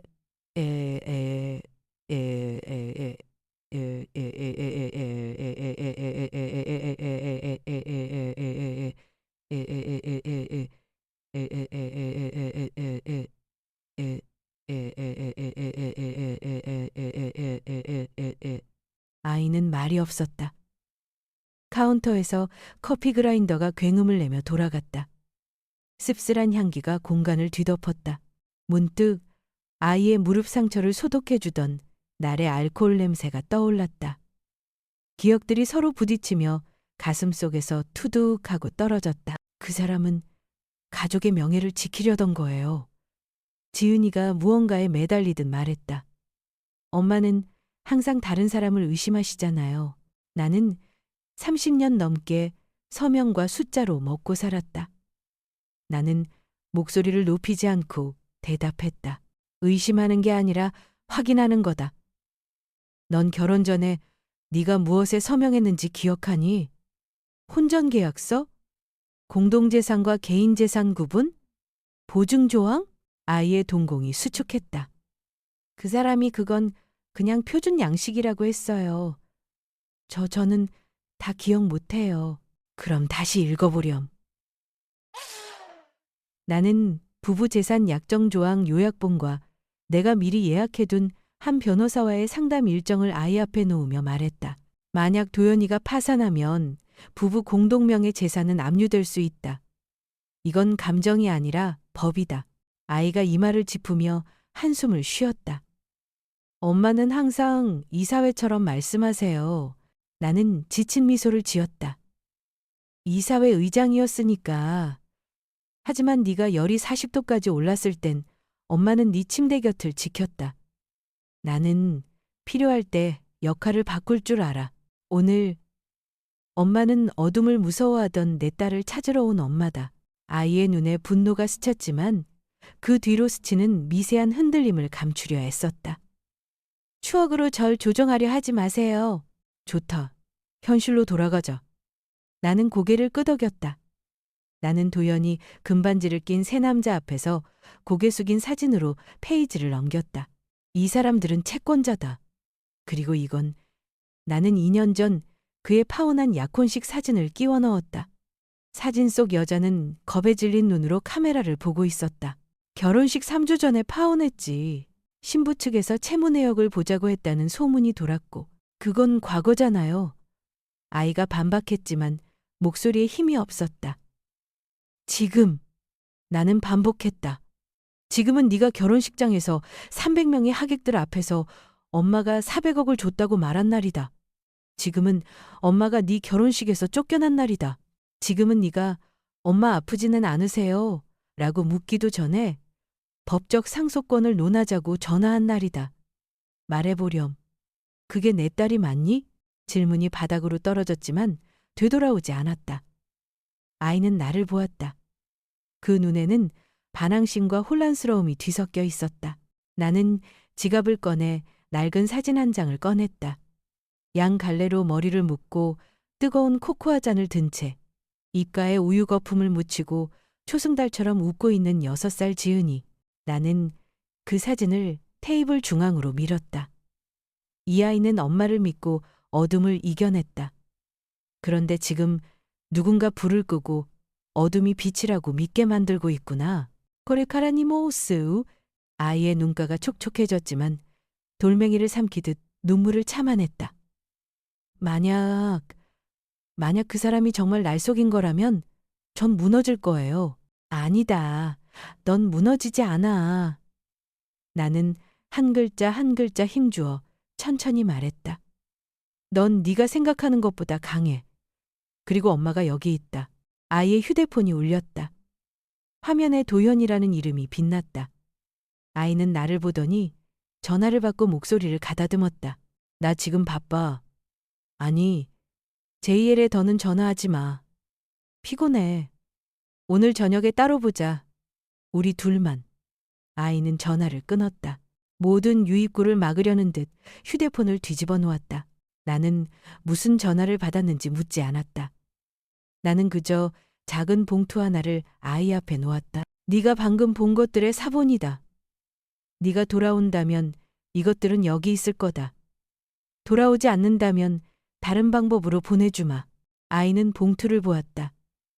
손가락이 살짝 닿았다가 뜨거운 숯을 만진 듯 움츠러들었다. 제가 뭘 하길 바라세요? 오늘 밤 집으로 가렴. 아무 말도 하지 말고. 누가 전화하고 누가 재촉하고 누가 링크를 보내는지 조용히 지켜봐라. 내일 도연이를 혼자 만나. 싸울 필요 없어.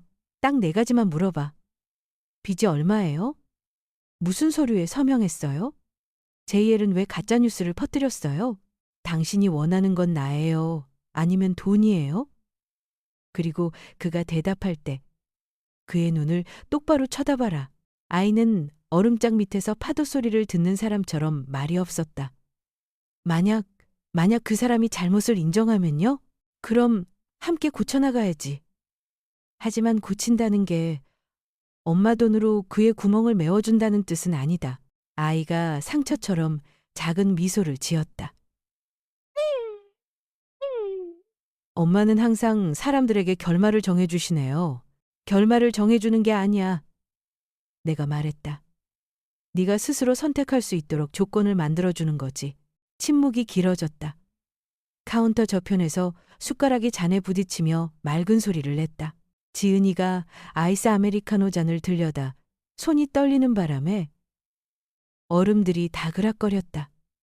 내가 조심하라고 말하려던 순간 잔이 기울었다. 커피가 잔 가장자리로 흘러넘쳐 하얀 테이블보 위로 번져나갔다. 검은 얼룩이 동그랗게, 가장자리는 더 짙게 퍼져나갔다. 우리는 함께 그 얼룩을 보았다. 아무도 손대지 않았다.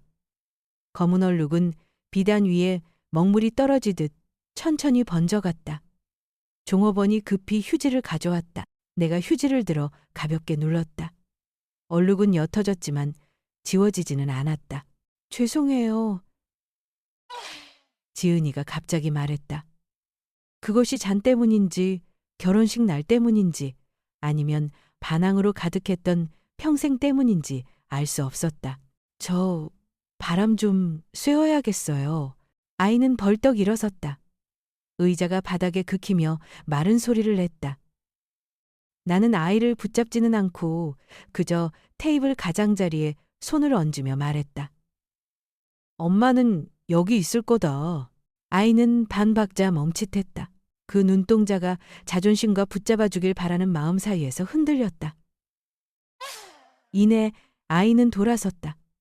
문종이 다시 한번 울리고 찬바람이 불어왔다. 비 냄새와 커피 냄새가 뒤섞여 맞은편 빈자리에 납처럼 무거운 공허함을 남겼다. 나는 가만히 앉아 커피 얼룩을 보았다. 그것은 한 가지 단순한 진실을 상기시켰다. 어떤 것들은 한 번에 지워지지 않는다. 강력한 세제와 햇볕, 그리고 시간이 필요하다. 나는 휴지를 접어 다시 한번 눌렀다. 검은 얼룩은 낡은 차샤색처럼 옅어졌다. 빛바랜 믿음처럼 완전히 사라지지는 않았지만 원래대로 돌아오지도 않았다. 나는 서류를 챙겨 맨 위 3장만 남기고 이미 봉해둔 봉투에 넣었다. 봉투 가장자리에 썼다. 지은이에게 네가 준비되었을 때 아직 온기가 남은 유자차 잔 아래 봉투를 두었다. 마치 바람에 날아가지 않도록 삶의 한 조각을 눌러두는 것처럼 밖에서는 빗줄기가 굵어졌다. 유리창을 두드리는 빗방울 소리가 문을 두드리는 손가락 소리 같았다. 나는 휴대폰을 들어 한동수 변호사에게 문자를 보냈다. 내일 아침 일정 그대로 진행합니다.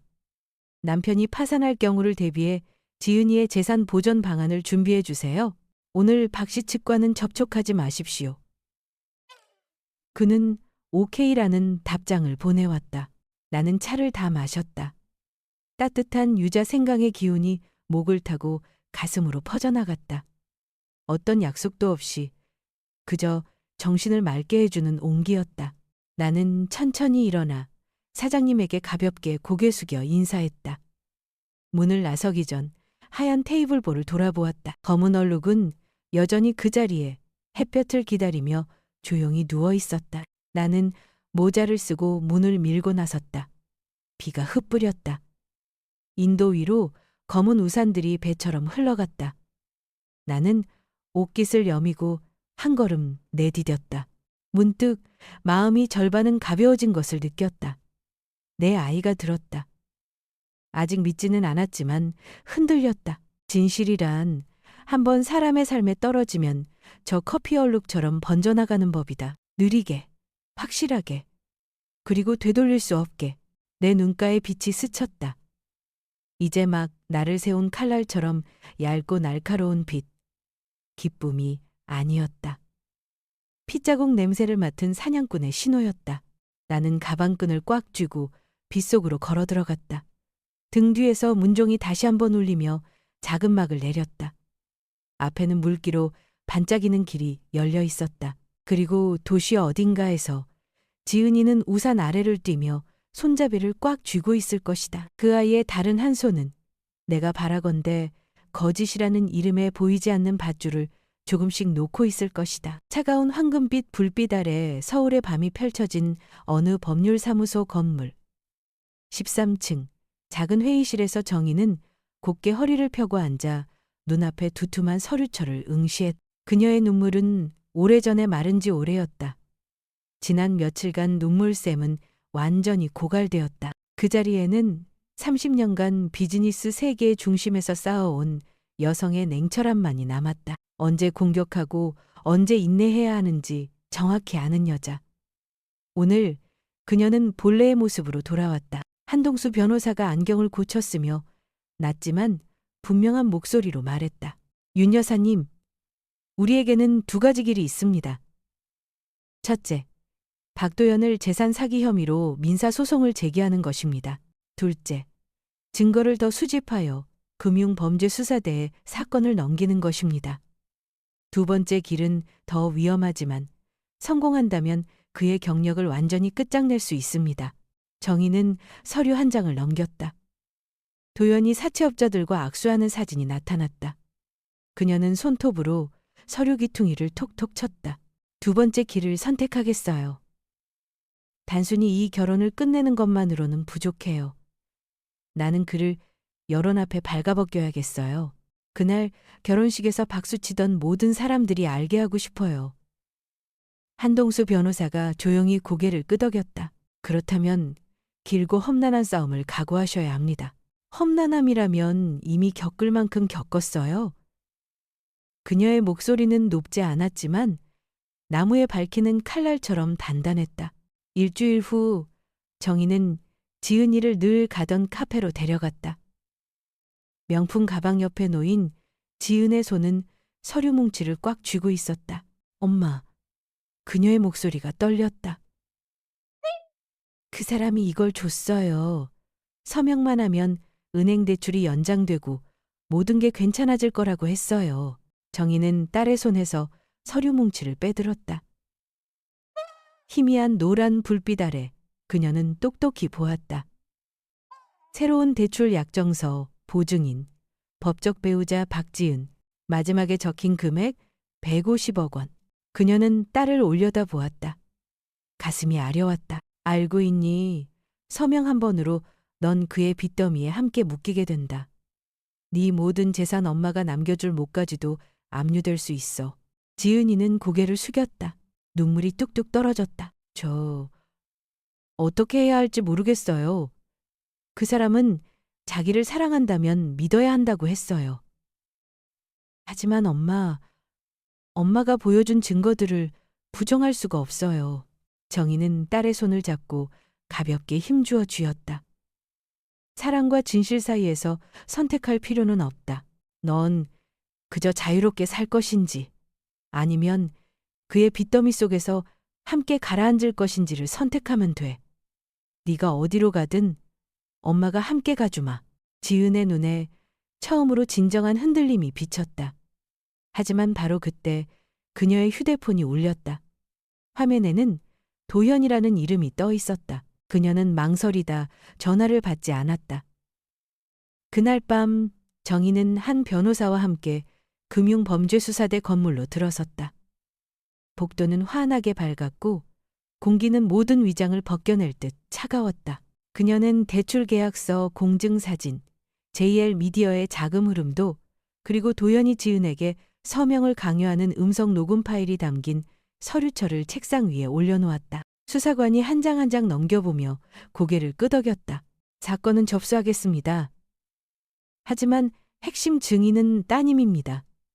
만약 따님이 협조하지 않는다면 이 모든 것은 외부인의 고발에 불과합니다. 정희는 숨을 참았다. 이것이 바로 핵심이었다. 지은이는 반드시 그녀의 편에 서야만 했다. 단 한 번이라도. 다음 날 자신의 아파트에서 지은이는 창가에 무릎을 끌어안고 앉아 있었다. 저녁 햇살이 지친 얼굴 위로 쏟아졌다. 그는 웃었다.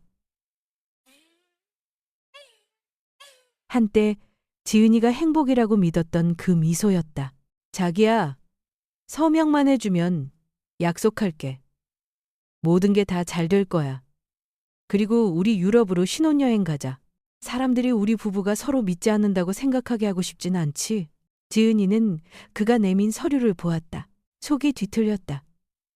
머릿속에서는 엄마의 목소리가 울렸다. 네, 서명은 덫이 될 거다. 펜을 쥔 손이 떨리더니 이내 힘없이 내려놓았다. 내일 할게. 그녀가 나지막에 말했다.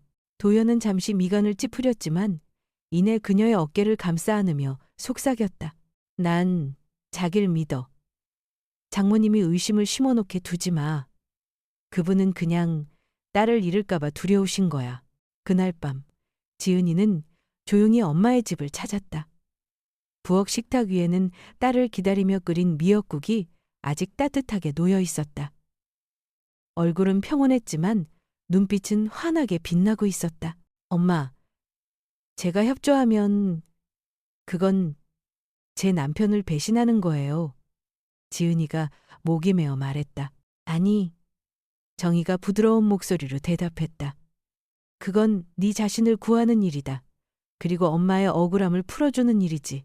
그녀는 봉인된 봉투 하나를 딸 쪽으로 밀었다.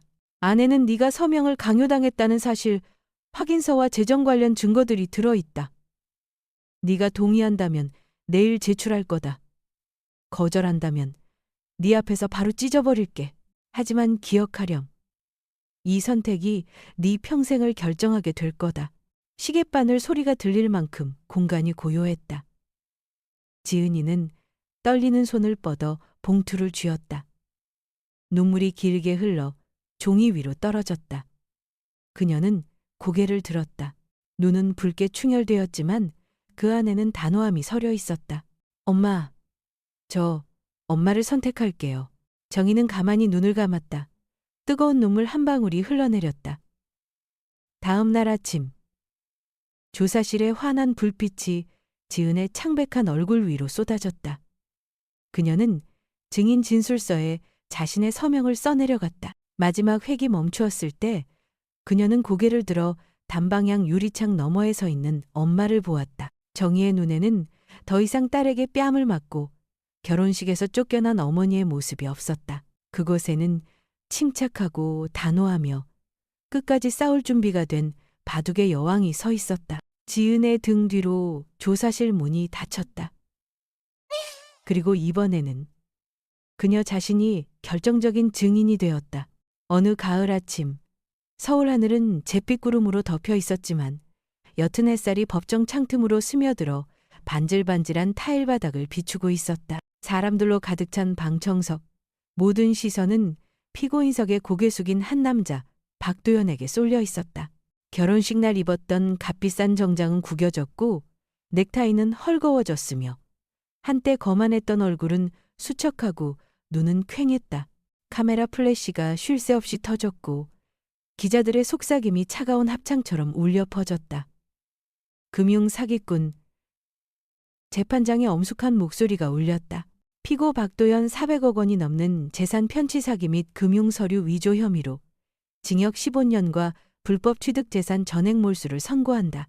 의사봉이 내리쳐지는 소리가 법정 안을 뒤흔들었다. 도연이 벌떡 고개를 들었다. 핏발선 눈으로 증인석에 앉은 지은을 향해 소리쳤다. 네가 날 배신했어. 네가 아니었으면 저들은 증거를 잡지 못했을 거야. 방청석이 술렁였다. 하지만 지은은 피하지 않았다.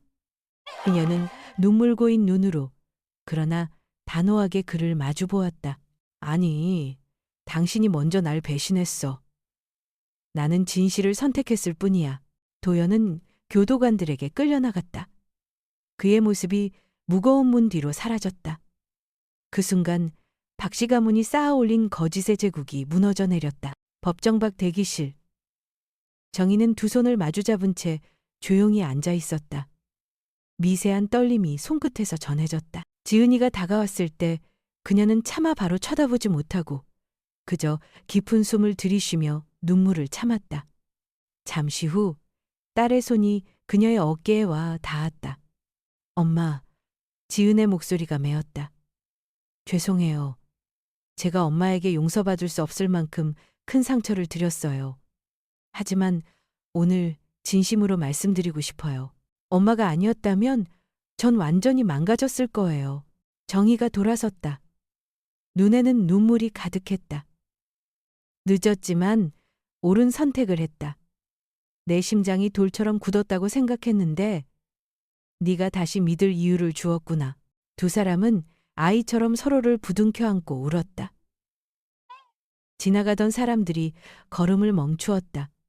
누군가는 조용히 고개를 끄덕였고 누군가는 눈물을 훔쳤다. 그것은 단순히 두 모녀의 화해가 아니었다.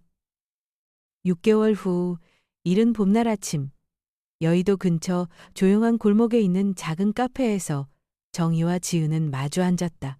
이곳은 수많은 논쟁과 눈물, 그리고 다시는 돌아올 수 없을 것 같았던 서운함까지 두 모녀의 모든 순간을 지켜본 단골 카페였다. 정희의 아메리카노에서는 여전히 김이 피어올랐고 지은은 라떼 한 잔을 시켜 떨리는 손을 진정시키려는 듯 가끔씩 스푼으로 젓고 있었다. 그녀는 화려한 명품 드레스 대신 수수한 흰 셔츠를 입고 있었다.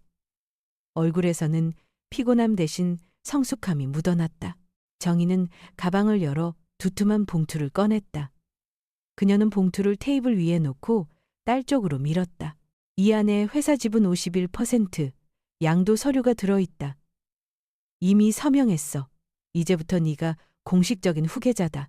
지은이는 눈물이 그렁그렁한 채 겁에 질려 고개를 저었다. 엄마, 전 감히 받을 수 없어요.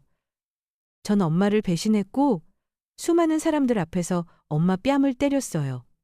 전 자격이 없어요. 정희가 부드러우면서도 단단한 미소를 지었다. 네가 그 모든 것을 겪었기 때문에 자격이 있는 거다. 사람은 자신이 틀렸다는 것을 알았을 때 비로소 성장하는 법이다.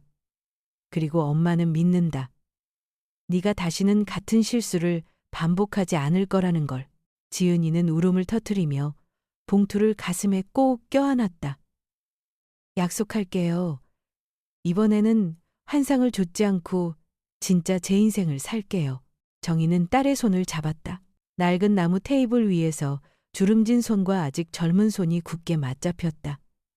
이른 아침 햇살이 유리창을 통해 들어와 두 사람을 따뜻한 황금빛으로 감쌌다. 일주일 후 회사 창립 30주년 기념식에서 정희는 무대 뒤편으로 물러나 신임 대표 자격으로 연단에 오르는 지은을 지켜보았다. 한때 돈에 눈이 멀었던 그녀는 떨리지만 또렷한 목소리로 말했다. 가장 고통스럽지만 가장 귀한 가르침을 주신 어머니께 감사드립니다. 돈으로는 신뢰와 사랑을 대신할 수 없다는 것을 가르쳐 주셨습니다. 객석에서 박수 소리가 터져나왔다. 정희는 가만히 눈을 감았다. 마음속 깊은 곳에서 안도감이 차올랐다. 그날 저녁, 두 모녀는 다시 단골 카페를 찾았다. 많은 말이 필요 없었다. 그들은 그저 조용히 앉아 은은한 음악을 들으며 유리창 밖으로 오가는 사람들을 바라보았다. 지은이가 엄마의 손을 잡으며 속삭였다. 엄마, 처음부터 다시 시작하고 싶어요. 엄마가 자랑스러워할 수 있는 딸이 될게요. 정희는 딸의 손을 꽉 잡았다. 그 눈에는 믿음이 빛나고 있었다. 엄마는 언제나 널 자랑스러워했다. 네가 잠시 잊었을 뿐이지. 창밖으로 눈부신 새벽빛이 쏟아져 내렸다. 폭풍은 지나갔다.